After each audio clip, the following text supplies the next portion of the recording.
This is General Dread of the Revolutionary Black Panther Party saying Black Power. The purpose of this video today is to bring somewhat clarity to the origins of the adaptation of meat eating amongst the original man and woman, black man, black woman.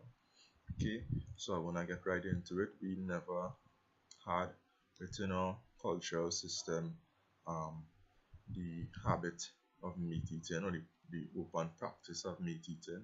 No, we did not practice this willfully. We see West African traditions. They did incorporate this to some degree. There's a reason for this, and I'm gonna show the discourse of this video. I'm gonna reveal the reasons why they did such things.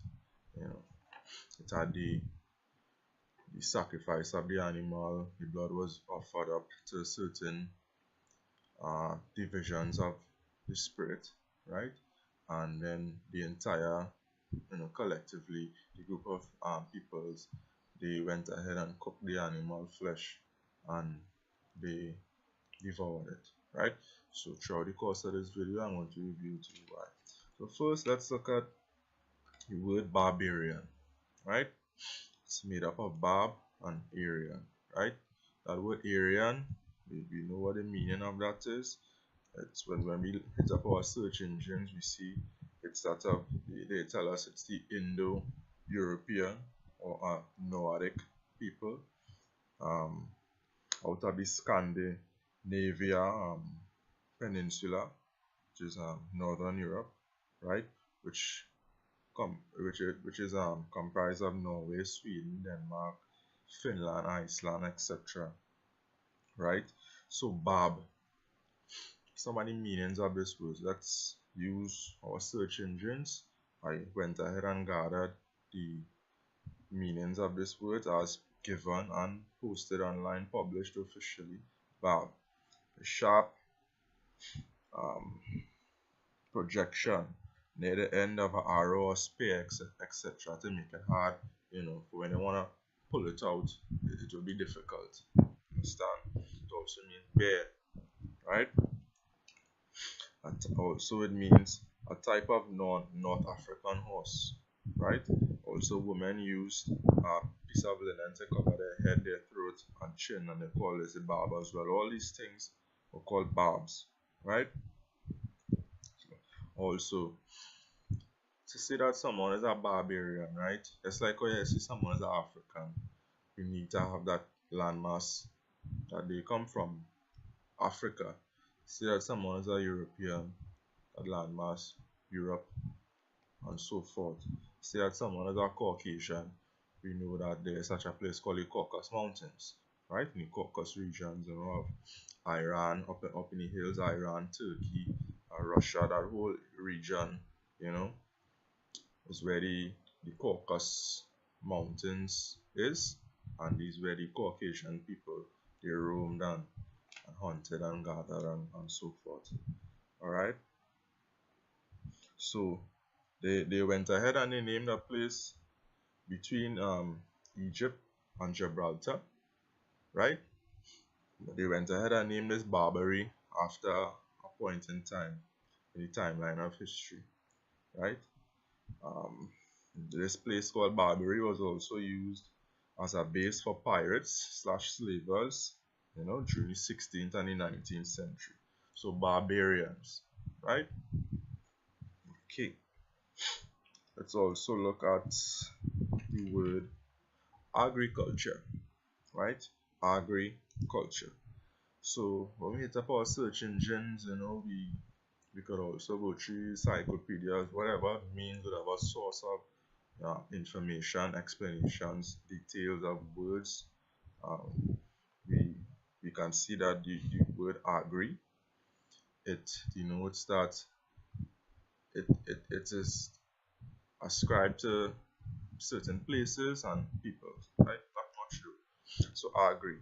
In terms of places, this is a province in eastern Turkey, right? And it is also the Turkish name for Mount Ararat in Turkey, if I pronounce that properly, right? And the peoples, here's what they say, an ancient tribe of the Caucasus region, right?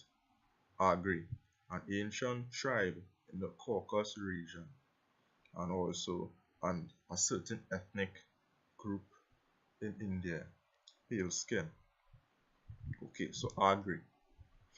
Let's look at the other half, culture. Culture was first used in classical antiquity to mean the cultivation of the soul, right? Classical antiquity by a certain Roman to mean cultivation of the soul. This is what he coined this word to mean, right? And it also reappeared in the 17th century, and the use of this word was to mean the betterment and refinement of individuals, especially through education. Okay, so what I'm about to propose to you here is that at some point in the timeline of history, the way they like to call the Mediterranean and um, Caucasus regions and so forth, Africans, the original man and woman, black man, attempted, right, to educate these Europeans. Before they were Europeans, they were called Caucasians. Also, we know them in other excerpts out of history as Hyksos, so forth, right? So, barbarians, we attempted to educate them as to the proper ways to eat, right? We saw this of something of importance because it it meant a lot to the cultivation of our souls, which I mentioned in a previous video, has a lot to do with our memory.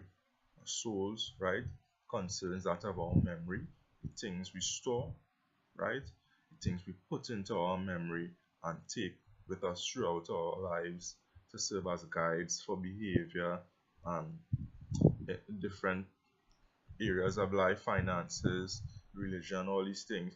We draw from our souls, what information, memory we've put there that we have held as valuable, and we use this in situations to get us through according to our beliefs, our likes and dislikes, and so forth.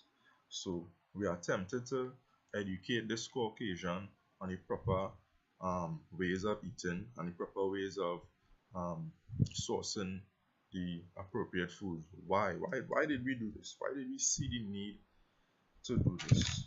Okay. Let's look at the wildlife, the animals. What sort of food was there up in Iran, up in those regions of the Caucasus Mountains and so forth? You see that there were bears, gazelles, wild pigs, wolves. Let's keep that one in mind. I want to come back to that. Wolves, jackals, foxes, lynx, etc. And then the domestic animal was sheep, goat, cattle, horses, buffalo, donkey, turkey, not turkey, donkeys and camels, right?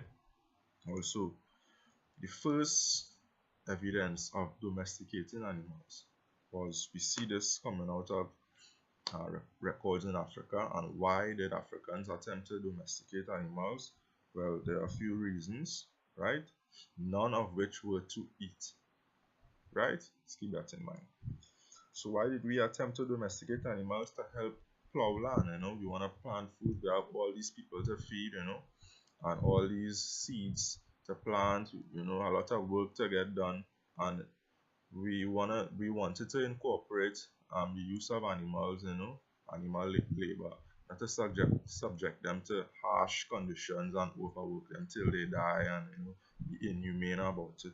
We did not do that, right? Because we were people of divine thinking, of superior morality.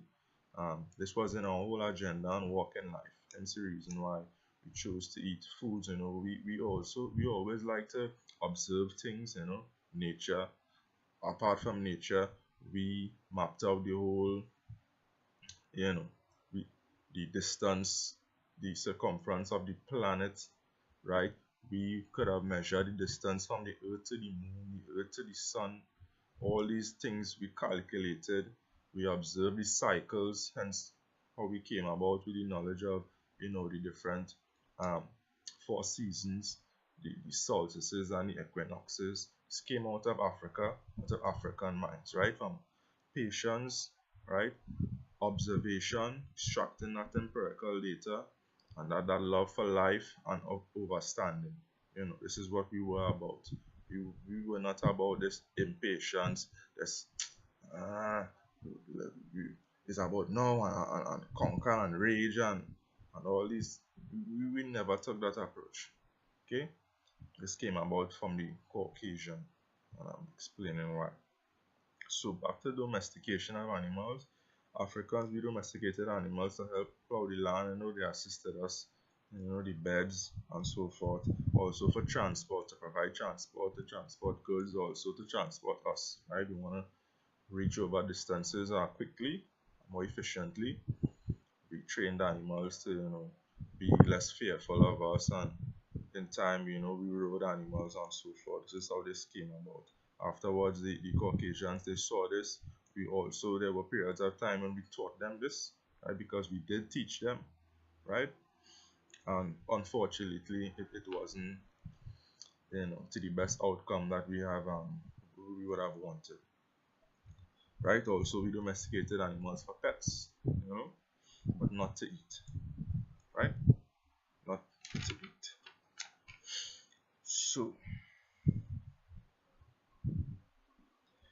So we're looking at the West African cultures that did eat animals, right?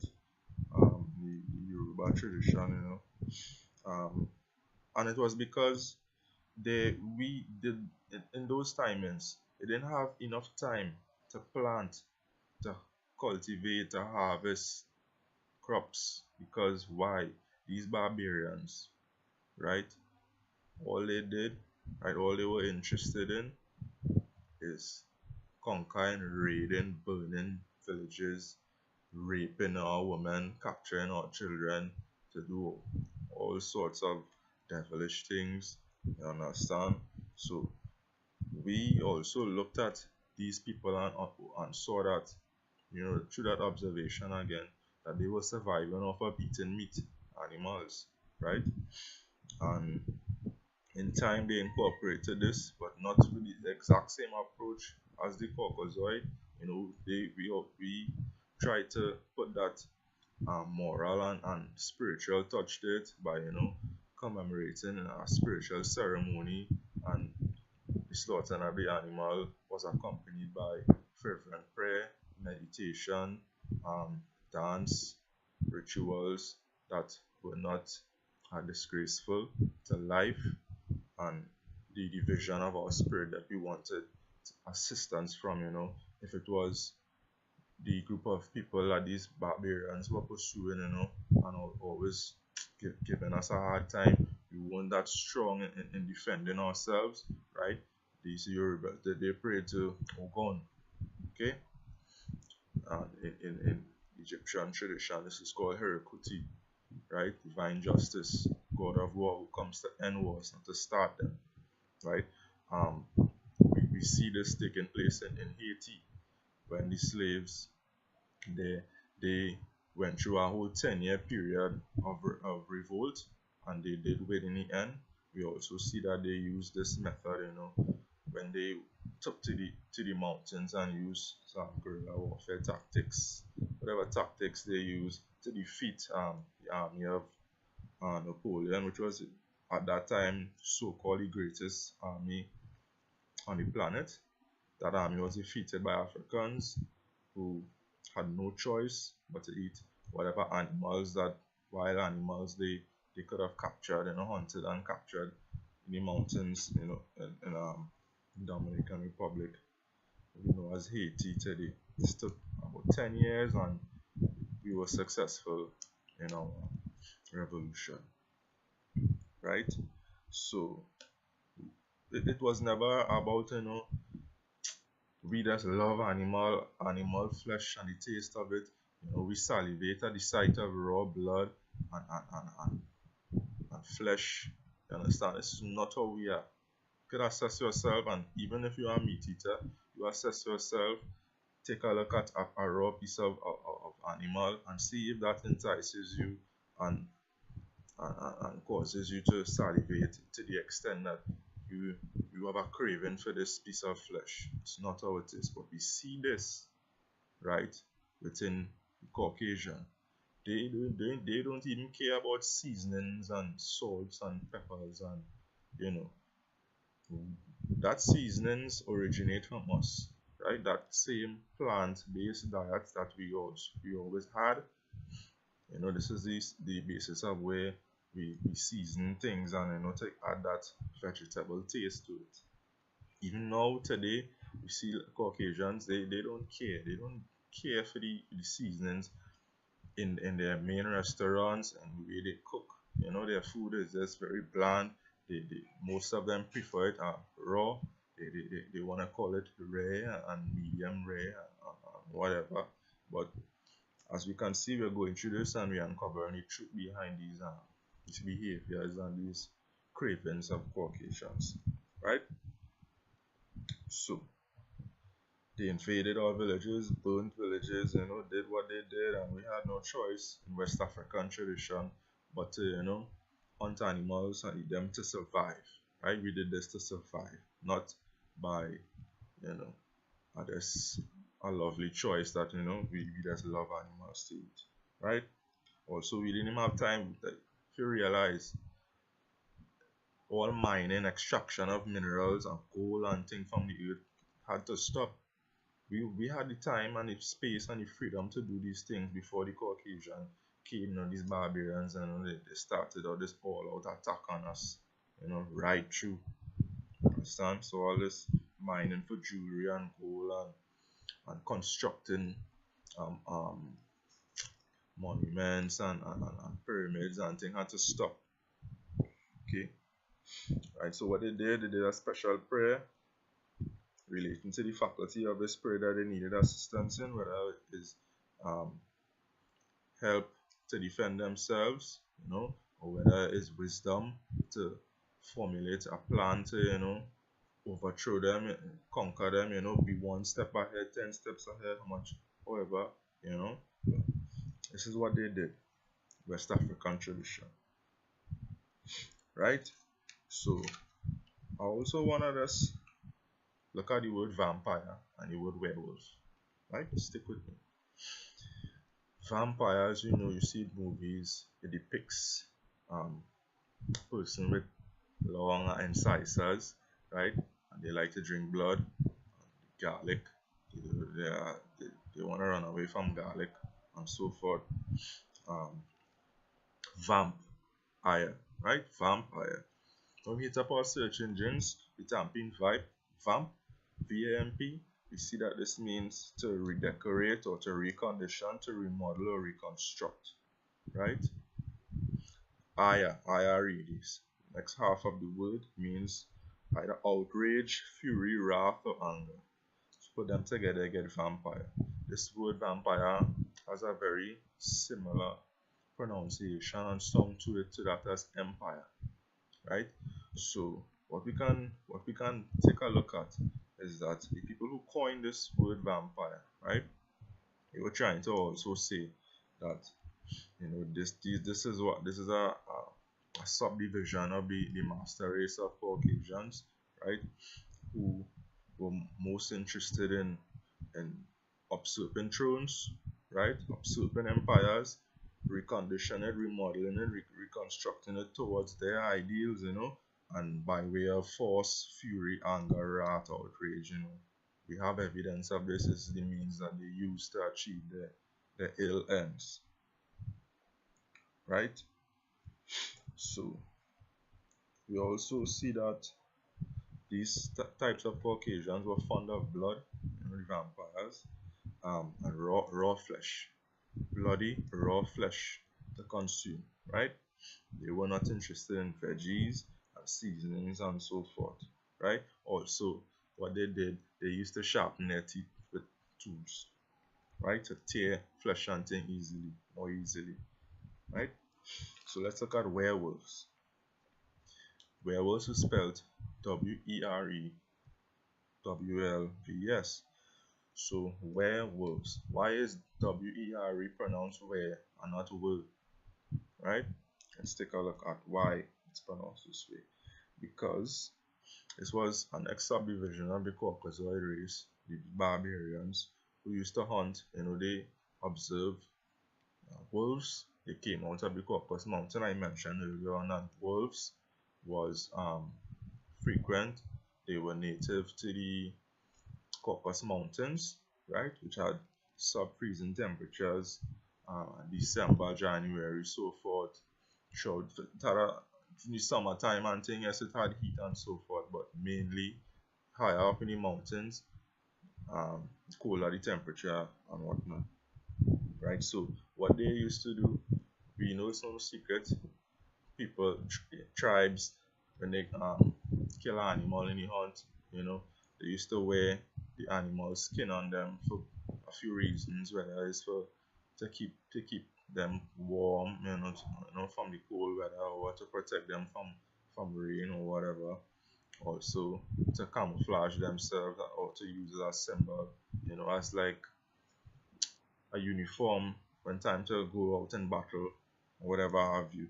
So the subdivision of Caucasians, they used to kill wolves, eat them, and also mimic their behavior, so to speak, and wear the skin of the wolves on their heads, right?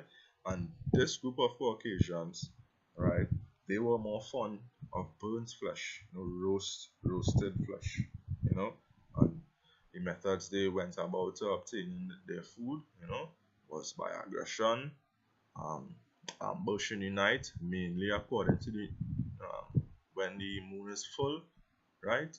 This is when they had the most light to see what they were doing and so forth, and they ambushed villages and acted as prey, you know, apex predators, and achieved their ill means. And they also used to sharpen their teeth as well. Okay, so I just wanna touch on that. We were growing up thinking, vampires were this is just a myth. Yes, to a certain degree, but where did it come about from? Right? Vampires and werewolves. When you look at the meaning of these words, prefixes, we see that it was coined for a reason, right? And there's also evidence in timeline of history, which does not lie, of Caucasians exhibiting this sort of behavior, right? So let's look at slavery foods. So I mentioned that West Africans had to eat meat to survive, but we made sure and added that divine, that superior morality um, to the partaking of the flesh eating. So we see that mainly slaves out of West Africa were stolen and brought to the Americas and the Caribbean diaspora and so forth, right? The coast of the slave trade, the main coast was West Africa, right?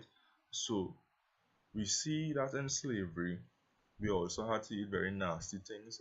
We weren't given the best things, to eat, the cleanest things, and veggies and grains and so forth.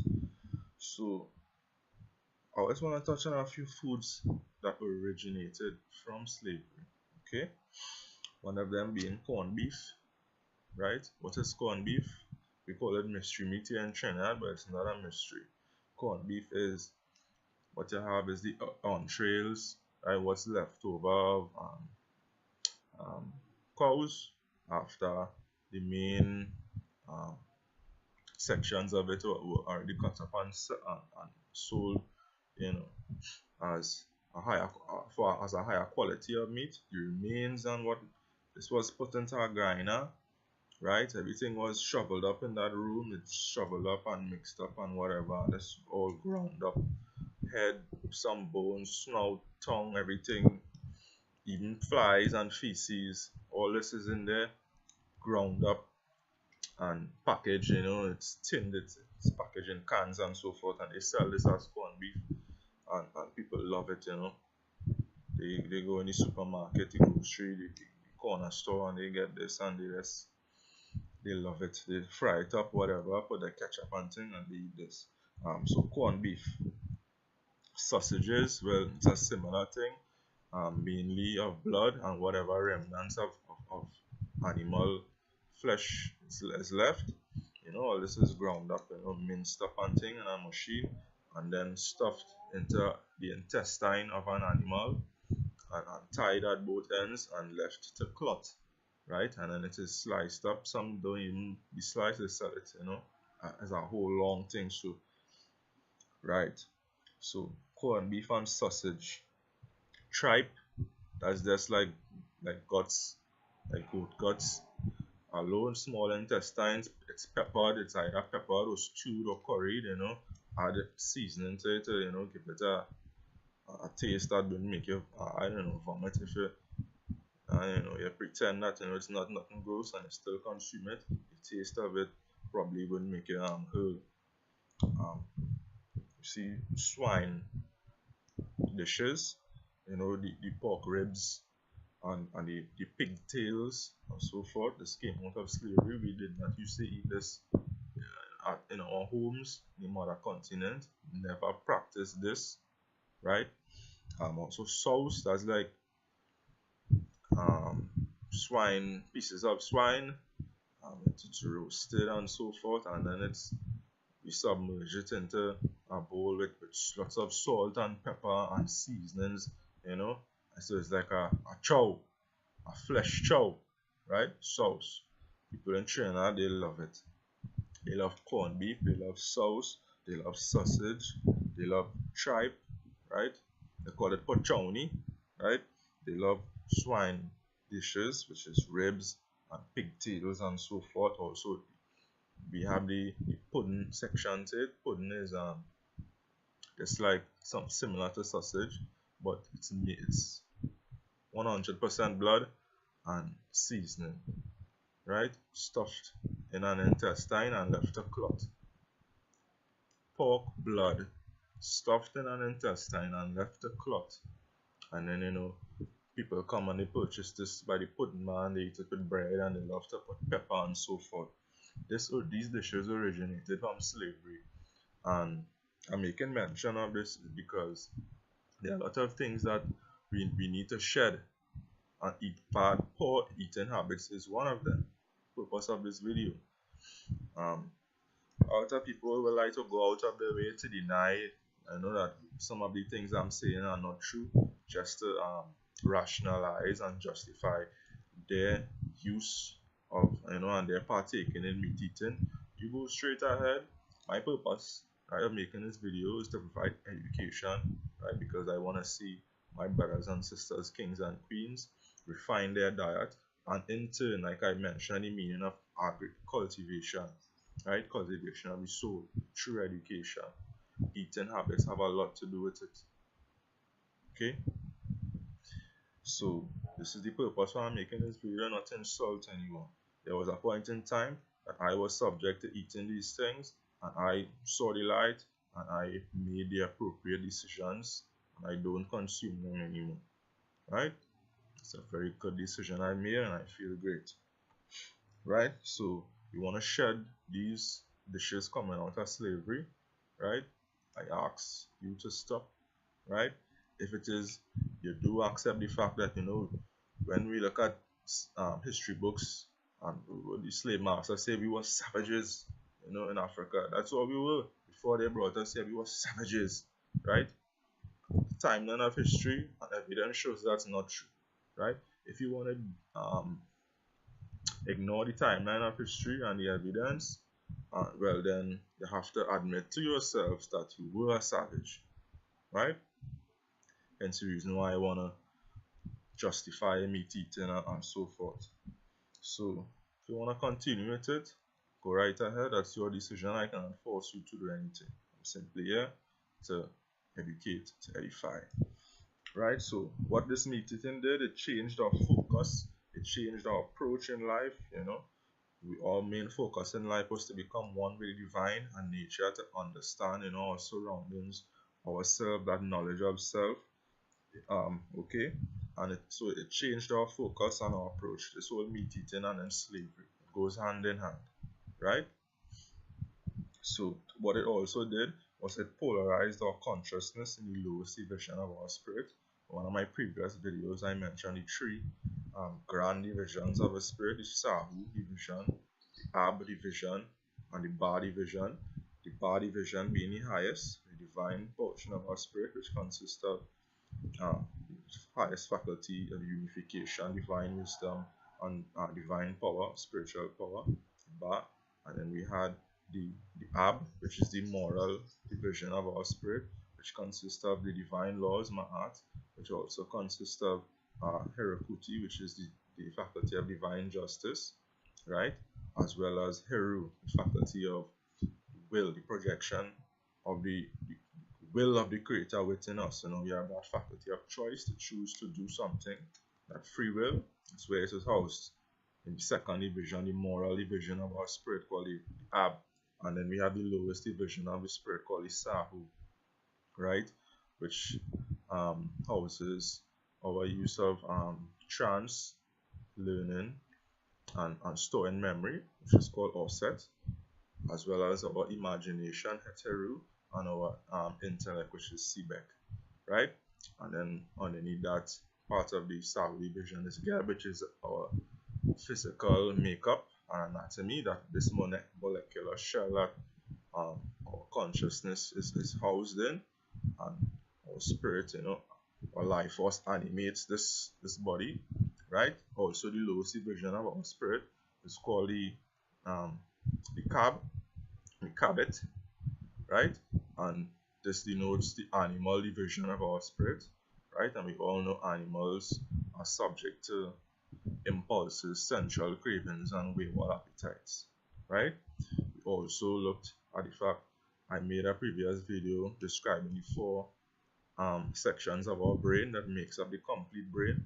The lowest division being the reptilian brain, which is the aura complex, and then higher, which covers the reptilian brain, is the mammalian brain, which is the limbic system, right? And then above that, we have our faculty of reasoning and our rationalism and thing, the cerebral cortex. And then we have the frontal lobe, which is there already programmed with defined behaviors and so forth. This information, the prefrontal lobe, which is that's left for future learning, to store experiences, for future learning. So there's a portion of our brain left for the purpose for us to store information for future learning, right? Future meaning in this life incarnation, in this body, on this particular planet Earth, right?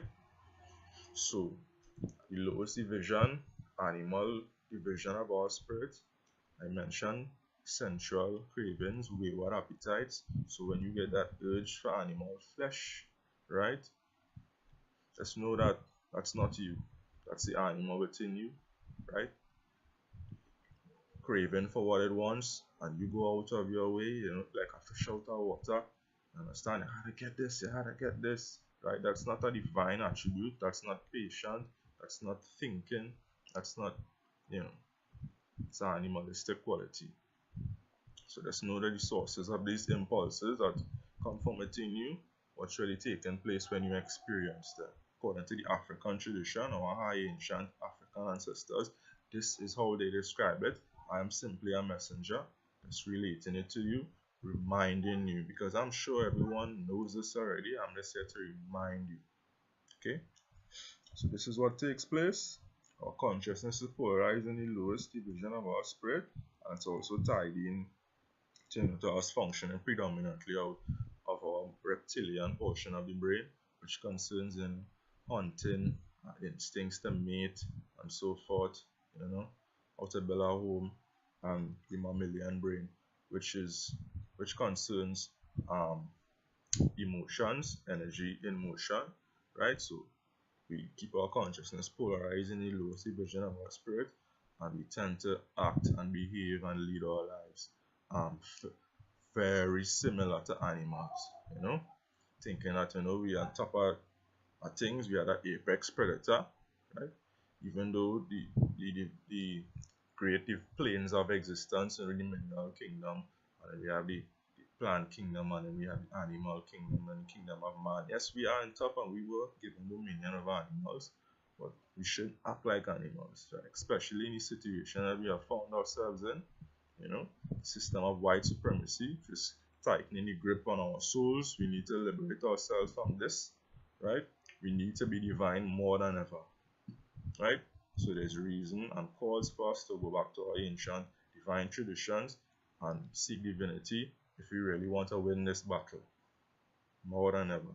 So this is what we are faced with. Okay, so I think basically I covered everything that I wanted to make mention of. The meaning of barbarians, the origination of this term, right? It's a Caucasian, subdivisions of the Caucasian, right? I spoke about the vampires and the werewolves, right? I brought a bit of clarity and sanity to the topic, right? I also spoke about the geographical area of where these Caucasians came from, the food that they had around them, they had no choice. And we are tempted to even go there because they came to us too first. They didn't come to raid and usurp our thrones right away as barbarians. They came and settled, and we are tempted to teach them and raise their consciousness, raise their morality, and attempt to spark the divine within them. Fortunately, it never took place. From that day to this day, they have not been able to spark that divine consciousness within them. As good as most of them may mean, right? That's the scenario that they are faced with, and we are also faced with when learning how to deal with them, because it's reality, it's not an illusion. So I touched on these things: agri, culture, so forth, right? What Africans used to eat. Even Dr. Sebi will let you know this, right? If you don't want to listen to me, ask Dr. Sebi. Our original foods, right? Where we were placed in Africa, where we originated, right? The foods we were surrounded with, we used our senses. We knew that, yes, this is meant to eat. It smells sweet, it smells good. Some foods you could just pick right away, pick a banana, ripe banana off a tree and eat, right? But some foods needed a further processing. Some foods needed to be peeled and boiled, to make it easier for us to consume and digest, right? But as Dr. Sebi said, our main foods were that of an alkaline diet on the pH chart, right? So the more we eat alkaline vegan foods, right, our bodies totally reject outside diseases, even big names like cancer, AIDS, HIV, and so forth. They cannot thrive, they cannot exist within our system for long periods of time, even if contracted with these or exposed to these deadly viruses and diseases, right? So I wanna encourage you to seek an alkaline vegan diet, right? You have to right away. Not comfortable, but this is the purpose I'm making this video, right? You want to eat acidic foods. It totally disrupts your blood cell structure. Your system is compromised, your immune system is compromised, your digestive system is compromised, because meat has to take a long while. It has to actually rot first in your stomach before it can be processed, and also there is need for the introduction of a higher level of bacteria to break down these meats that you put in your stomach for your body to process it, and then distribute it in your blood cells, and then take it to your muscle tissues for repair and regrowth and whatever have you, right? So I think this is the end of my video. Topic was origins of meat eating and the adaptation of meat eating amongst the original man and woman, and the after effects, right, that it has taken on us, right? We know the situation we are in, We see where we came from, we see what we have been put through, and we see where we are now. Let's put back on our thinking caps and make royal decisions. This is General Dread of the Revolutionary Black Panther Party, Trinidad chapter, saying Black Power